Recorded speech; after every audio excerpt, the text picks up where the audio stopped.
మెట్లపై నుంచి దిగుతున్న వాళ్ళిద్దరిని మైమర్చి చూస్తుంటారు అంతా.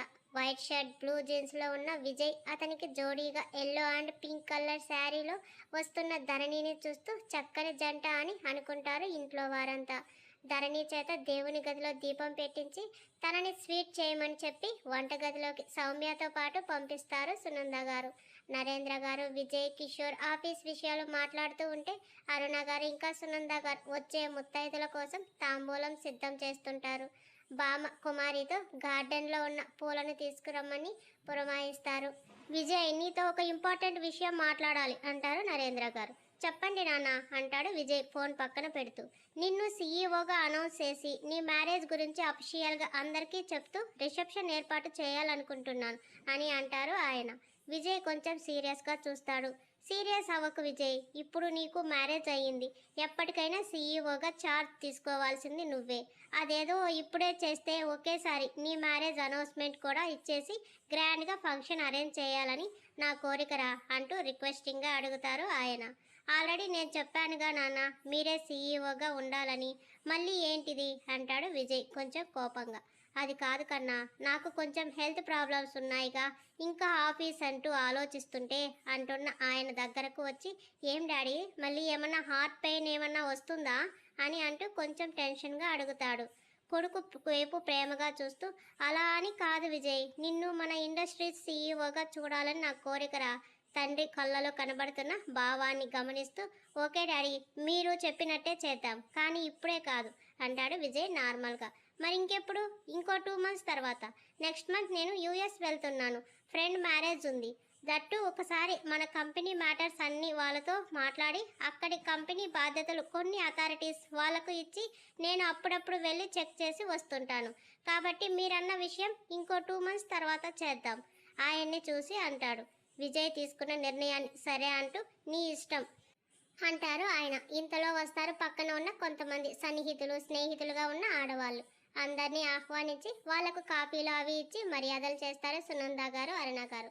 లక్ష్మీ కాసులతో పగడం, ముత్యం, నల్లపూసలు, ఎర్రపూసలు కలిపి పసుపు తాడుకు గుచ్చి వాటికి మధ్యన తాలిబొట్టును ఉంచి గోల్డ్ చైన్ను దేవుని గదిలో అమ్మవారి ముందు పెట్టి పసుపు కుంకుమ గంధంతో పూజ చేసి అందరి చేత ఆశీర్వాదం ఇప్పించి విజయ్ని పిలుస్తారు సునంద గారు. హాల్లో ఉన్న విజయ్, కిచెన్లో ఉన్న ధరణి ఒకేసారి పూజ గది దగ్గరకు వచ్చి నిలబడతారు.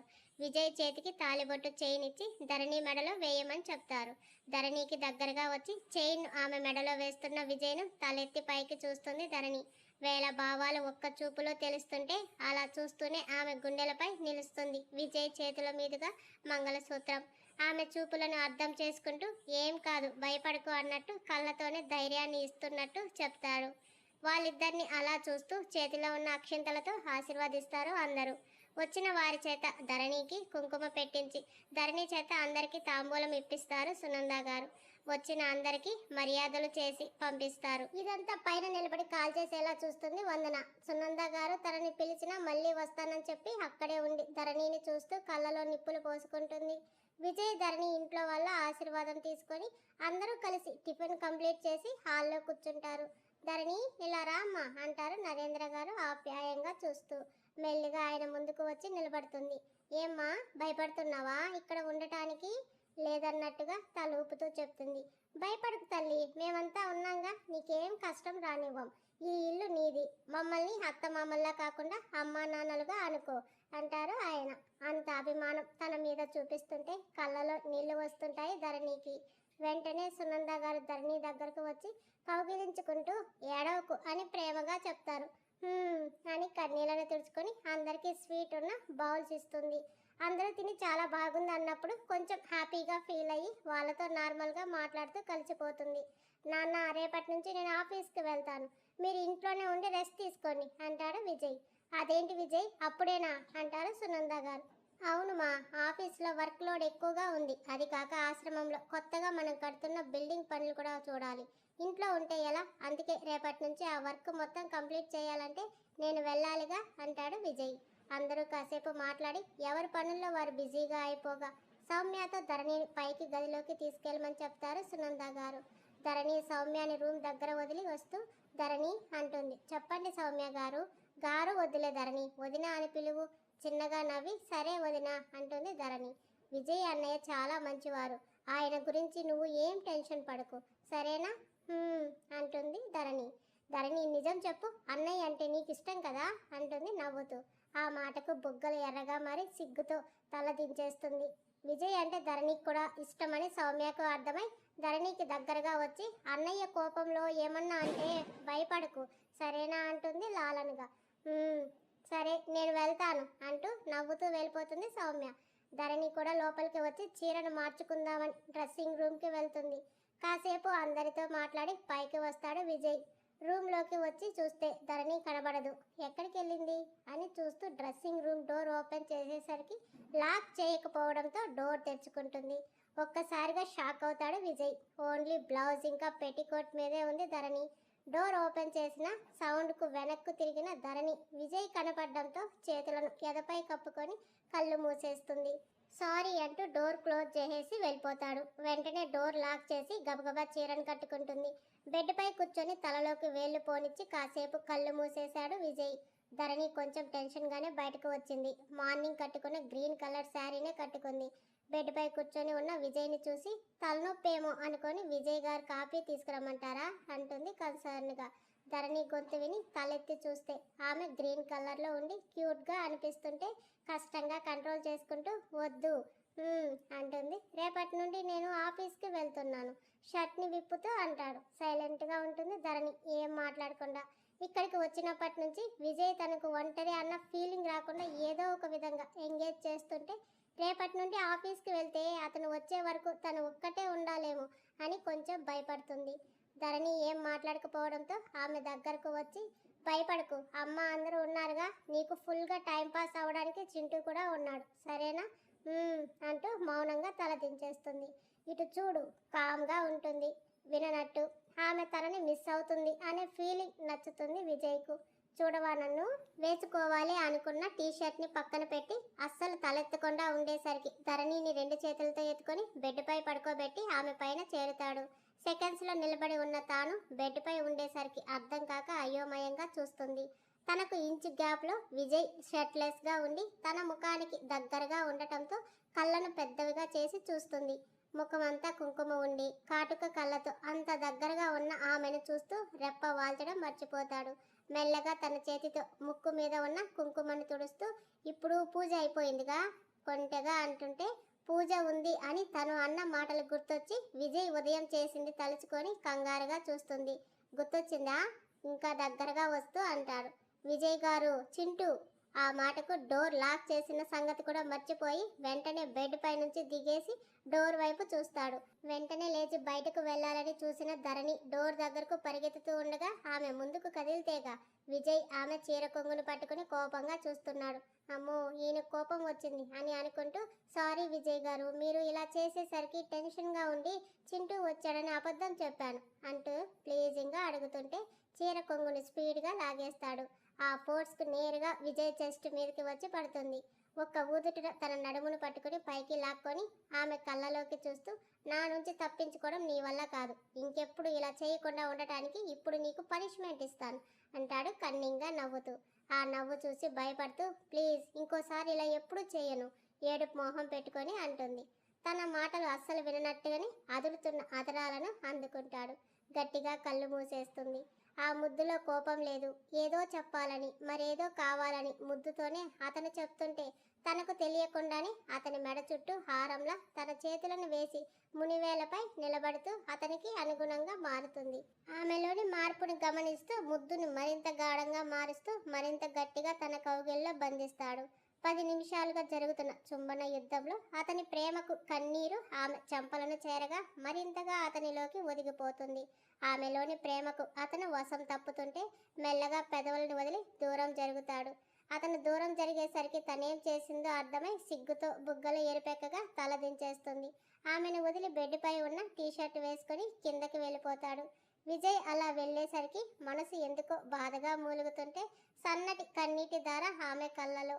పెదవులకు అయిన చిరు గాయాన్ని చూస్తూ అలాగే బెడ్పై నిద్రపోతుంది. మార్నింగ్ వెళ్ళిన విజయ్ మధ్యాహ్నం 2 గంటలకు ఇంటికి వస్తాడు. విజయ్, ఎక్కడికి వెళ్ళావు అంటూ వంటింట్లో నుంచి వస్తూ ఫుడ్ ప్లేట్స్ను డైనింగ్ టేబుల్ పై సర్దుతూ అడుగుతారు సునంద గారు. కొంచెం బయట పని ఉంటే వెళ్ళామా, ఇంకా లంచ్ చేయలేదా మీరు అంటూ పక్కనే సోఫాలో కూర్చుని ఉన్న వాళ్ళ అత్తగారిని, బామ్మను, సౌమ్య వాళ్ళను చూస్తూ అడుగుతాడు. లేదు విజయ్, నీ రూమ్కి వెళ్తే ధరణి నిద్రపోతుంది. తనని డిస్టర్బ్ చేయడం ఇష్టం లేక నీ కోసం చూస్తే నువ్వు లేవు, అందుకే వచ్చేసా. సరే అని అందరికీ భోజనం వడ్డిస్తారు సునంద గారు. అందరూ లంచ్ కంప్లీట్ చేశాక ధరణి కోసం సునంద గారు కుమారి చేత భోజనం పంపిస్తుంటే వద్దని ఆమె చేతిలో ప్లేట్ తీసుకుని తనే రూమ్కి తీసుకెళ్తాడు విజయ్. కిందనే రూమ్ నుండి వెళ్తున్న విజయ్ని చూస్తూ ఇంట్లో నేను ఉన్నానన్న సంగతే గుర్తులేదు ఈ విజయ్కు. నా ముఖం కూడా చూడడు, కానీ నిన్నగాక మొన్న వచ్చిన ఆ ధరణి మీద మాత్రం ప్రేమ పొంగిపోతుంది. ఇంట్లో అందరి పనులు సర్వెంట్స్ చేస్తుంటే ఈ విజయ్ మాత్రం ఆ ధరణి పనులు చేస్తున్నాడు. ధరణి, విజయ్ లేని టైంలో చెప్తా నీ సంగతి అంటూ కసిగా అనుకుంటూ ఉంటే వెళ్తున్న విజయ్ ఒక్కసారిగా వెనక్కి తిరిగి చూస్తాడు. అతను చూసేసరికి టక్కున గదిలోకి వెళ్ళిపోతుంది వందన. అక్కడ ఎవరూ లేకపోవడంతో రూమ్కి వెళ్తాడు. అమ్మో అంటూ గుండెలపై చెయ్యి వేసుకొని కాస్తలో తప్పించుకున్నా, లేకపోతే ఆ విజయ్ చేతిలో చచ్చుండేదాన్ని. అయినా ఈ విజయ్కి వెనక్కి కూడా కళ్ళు ఉన్నాయా ఏంటి? అలా చూశాడు. బాబోయ్, అతను వెళ్ళేదాకా సైలెంట్గా ఉండటమే బెటర్ అని అనుకుంటూ, అయినా రేపటి నుంచి ఆఫీస్కి పోతాడుగా, అప్పుడు చెప్తా ఆ ధరణి సంగతి అంటూ తిన్నది అరగక ఊరి మీద పడి పోతుంది వందన. ఫుడ్ ప్లేట్స్తో లోపలికి వచ్చిన విజయ్కి ఎదురుగా బెడ్పై నిద్రపోతున్న ధరణి కనబడుతుంది.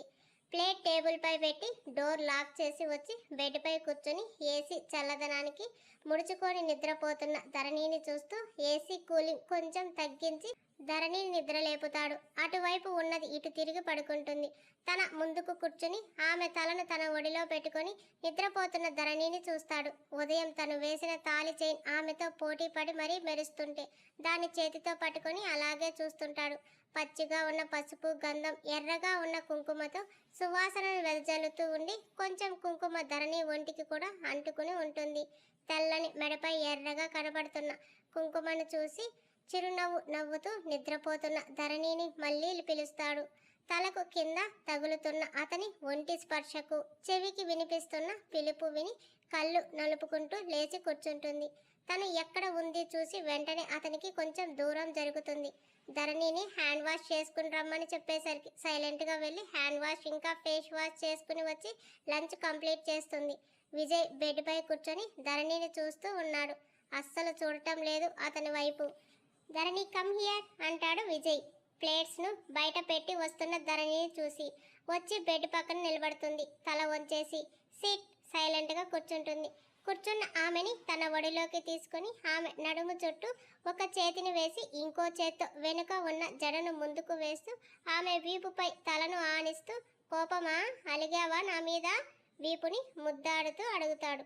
అప్పటికే ఆమె కంగారుతో కళ్ళు మూసేస్తూ లేదన్నట్టు తల ఊపుతుంది. మన ఇద్దరి స్పెషల్ మూమెంట్స్ అంతే స్పెషల్గా ఉండాలి. కంట్రోల్ తప్పి మనం ఇంటిమేట్ అవ్వకూడదు. నువ్వు నేను ఒక్కటిగా మారే అందమైన క్షణాలు లైఫ్ లాంగ్ గుర్తుండిపోయే విధంగా ఉండాలి. అందుకే నన్ను నేను కంట్రోల్ చేసుకోవడానికి మార్నింగ్ నీతో అలా బిహేవ్ చేశాను. నిన్ను బాధ పెట్టాలని కాదురా అంటాడు లాలనగా. ఆ మాటకు ధరణి వెనక్కు తిరిగి అతని గుండెలపై తలను పెట్టుకొని నడుం చుట్టూ చేతులు వేసి కళ్ళు మూసేస్తుంది. హగ్గులోని ఇద్దరి మనసుల్లో తెలియని భావం కదలాడుతుంటే ఆమె తలపై ముద్దు పెట్టుకుంటూ ఆ ఫీల్ని ఫీల్ అవుతున్నాడు.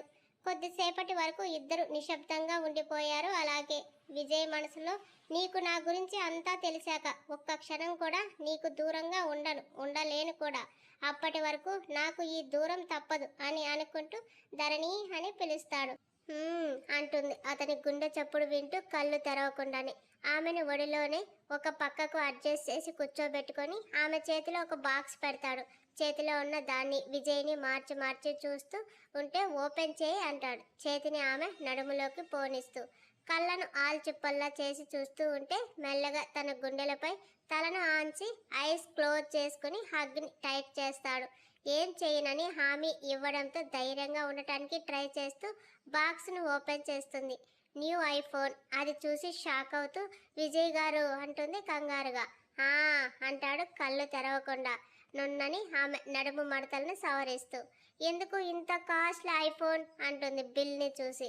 ఆ బిల్ని చించి అవతల పడేయి, ఫోన్ తీసుకుంటూ అంటాడు. అది కాదండి అంటుంటే చుప్ అంటూ ఫోన్ అన్బాక్సింగ్ చేసి ధరణికి ఫోన్లో ఉన్న ఫీచర్స్ అన్ని చెప్తూ ఒకవైపు ఆమె నడుముని అన్బాక్స్ చేసే పనిలో బిజీగా ఉంటాడు. ఫస్ట్ క్లాస్ స్టూడెంట్లా విజయ్ చెప్పే ఫ్యూచర్స్ని శ్రద్ధగా వింటుంది. అతను చేస్తున్న పని పట్టించుకోకుండా అంతా చెప్తూ కొత్త సిమ్ వేసి తన నెంబర్ సేవ్ చేస్తాడు.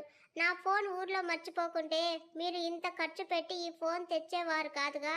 ఎలాగో మానస్ అన్నయ్య వాళ్ళు ఇక్కడికి వచ్చేటప్పుడు సుమతికి చెప్తే తెచ్చేదిగా అంటుంది బాధగా కళ్ళలో మెదులుతున్న బిల్లుని చూసి. అంతే మరుక్షణం ఆమె నడుము గట్టిగా ప్రెస్ చేస్తాడు. అబ్బా అంటుంది ఏడుపు మొహం పెట్టుకొని. ఇంకోసారి మళ్ళీ ఫోను ఖర్చు అన్నావనుకో అంటూ ఫోన్ పక్కన పెట్టి ధరణిని బెడ్పై వేసి తనపై చేరుతాడు. ప్లీజ్ విజయ్ గారు ఇంకోసారి అన్నాను విజయ్ అని పిలువు వదిలేస్తా. ఆమె ఎదపై గడ్డం పెట్టి ధరణి కళ్ళలోకి చూస్తూ అంటాడు. అయ్యో అలా ఎలా పిలుస్తాను మిమ్మల్ని పేరు పెట్టి అంటుంది కంగారుగా. ఆల్రెడీ పిలుస్తున్నావుగా ఇంకా గారు ఎందుకు అంటాడు మెరుస్తున్న నోస్ రింగ్ చూస్తూ. భర్తను భార్య ఏకవచనంతో పిలవకూడదండి. అది అందరిలో పడక గదిలో ఏకాంతంలో ఉన్నప్పుడు కాదు భార్యమని అంటాడు మెడపై ఉన్న కుంకుమ తుడుస్తూ. మెత్తని పరువాలకు గుచ్చుకుంటున్న గరుకైన గడ్డం గుండెల్లో దిగుతున్న చూపుల బాణాలకు భయంగా చూస్తూ ప్లీజ్ అంటుంది అమాయకంగా. నో పిలిస్తే వదిలేస్తా లేకుంటే ఇలాగే ఉందాం ఎంతసేపైనా నాకు కంఫర్ట్గానే ఉంది అంటాడు కొంటిగా నవ్వుతూ. మీకేం బానే ఉంది నా పరిస్థితి అంటుంది ఎదపై ఉన్న బరువుకి ఉక్కిరి బిక్కిరి అవుతూ. సరే అయితే అంటూ ధరణి నడుం అలాగే పట్టుకొని విజయ్ కింద ధరణి పైన ఉండేలా తిప్పేస్తాడు. ప్లీజ్ విజయ్ గారు అలా పిలవకూడదండి అంటుంది పైన ఉండటంతో జాకెట్ల నుండి పొంగి బయటకు కనబడుతున్న పరువాలను చూస్తూ. అతనికి ఏదో అయిపోతుంటే సరే ఈ ఒక్కసారికి వదిలేస్తా కానీ నేను అడిగినప్పుడు మాత్రం ఖచ్చితంగా పిలవాలి సరేనా అంటాడు చూపుని మాత్రం ఎక్కడో నిలుపుతూ. ఆ అంటుంది ప్రస్తుతానికి తప్పించుకోవడానికి. ధరణిని గట్టిగా కౌగిలించుకొని బుగ్గ ముద్దాడి తనని వదిలి బెడ్ దిగేస్తాడు. రాత్రి డిన్నర్ కూడా అయ్యి చింటూతో ఆడుకుంటూ కొత్త ఫోన్లో సాంగ్స్ వింటూ చింటూ ధరణి బిజీగా ఉంటే సోఫాలో సెటిల్ అయి ల్యాప్టాప్లో ఆఫీస్ వర్క్తో బిజీగా అంతకంటే ఎక్కువ సీరియస్గా ఉంటాడు విజయ్. గంట తర్వాత చింటూ నిద్రపోతే ధరణికి మధ్యాహ్నం వరకు నిద్రపోవడంతో నిద్ర రాక మోకాల మీద గడ్డం పెట్టుకొని చేతులు కాళ్ళు చుట్టూ వేసుకుని వర్క్ చేస్తున్న విజయ్ని చూస్తుంది. తనతో అంత ప్రేమగా ఉన్న విజయ్ గారేనా ఇప్పుడు అంత సీరియస్గా ఉన్నారు అని అనుకుంటూ అతన్నే చూస్తున్న ధరణి అప్పుడే గమనిస్తుంది. సూదంటు ముక్కు తీక్షణమైన చూపులు హాఫ్ హ్యాండ్స్ టీ షర్ట్ వేయడంతో బయటకు కనిపిస్తున్న మజిల్స్ తెల్లని మేని ఛాయతో పర్ఫెక్ట్ జిమ్ బాడీతో ఉన్న అతన్ని చూసి నిజంగానే విజయ్ గారు చాలా అందంగా ఉంటారు అని అనుకుంటూ ఉండగా విజయ్ చూస్తాడు ధరణిని. ఉలిక్కిపాటుగా అతనిని చూసి తల దించేసి చిన్నగా నవ్వుకుంటుంది. విజయ్ మళ్ళీ తన వర్క్లో బిజీగా అయిపోతాడు. కాసేపటి తర్వాత ధరణి విజయ్ ముందుకు వచ్చి నిలబడి పిలుస్తోంది. ఏంటన్నట్టు చూసి నిద్ర రావడం లేదా అంటాడు మళ్ళీ చూపుని స్క్రీన్ మీదకు తిప్పి. అవునంటూ విజయ్ గారు అంటుంది క్యూట్గా. అంత ముద్దుగా పిలిస్తే చూడకుండా ఉంటాడా? చూసి ఏంటి ధరణి అంటాడు అంతే క్యూట్గా. నేను మీకు హెల్ప్ చేయనా అంటుంది పక్కనే కూర్చొని. అవసరం లేదు వెళ్ళి పడుకో. అది కాదండి నిద్ర వచ్చే వరకు ఉండి తర్వాత వెళ్ళి పడుకుంటా అంటుంది. ష్యూర్? ధరణి చేతిలో ఉన్న తన పర్సనల్ ల్యాప్టాప్ పెట్టి ప్రాజెక్టుకు సంబంధించిన వర్క్ ఏంటి అనేది చెప్తాడు. 2 గంటలుగా ఇద్దరు సీరియస్గా వర్క్ చేస్తున్నారు. విజయ్ మధ్య మధ్యలో ధరణిని చూస్తూ ఉన్నాడు కానీ ఆమె మాత్రం సీరియస్గా బిజీగా ఉండడంతో నవ్వుతూ తన పని తాను చేస్తూ మధ్యలో ధరణి అడిగే డౌట్స్ క్లియర్ చేస్తూ ఉంటాడు. కొంచెం బ్యాక్ పెయిన్గా అనిపిస్తుంది ధరణికి. కొంచెం సర్దుకుని మళ్ళీ ల్యాపీని చూస్తుంటే ఇక వెళ్ళి నిద్రపో. లేదు విజయ్ గారు ఇంకొద్దిసేపు ఉంటాను. నీకు బ్యాక్ పెయిన్ ఆల్రెడీ స్టార్ట్ అయింది ఇలానే కూర్చుంటే ఎక్కువ అవుతుంది అని చెప్పి ధరణి ఒడిలో ల్యాపీ తీసి పక్కన పెట్టి తనని రెస్ట్ తీసుకోమని చెప్తాడు. కొంచెం పెయిన్గా ఉండడంతో ధరణి కూడా సైలెంట్గా వచ్చి నిద్రపోతుంది. విజయ్ మాత్రం అలాగే పెండింగ్ ఫైల్స్ను చూస్తూ ధరణి రెడీ చేసిన ప్రాజెక్ట్ ఫైల్ని చూస్తాడు. చాలా నీట్గా ఎలాంటి మిస్టేక్స్ లేకుండా చేయడం చూసి చిన్నగా స్మైల్ చేస్తూ నిద్రపోతున్న ఆమెను చూసి మళ్ళీ తన పనిలో పడతాడు. అర్ధరాత్రి చుట్టూ చిమ్మ చీకటి. రోడ్డు క్రాస్ చేస్తూ వస్తుంది ఒక అమ్మాయి. తన ముఖంలో భయం ఏడుస్తుంది.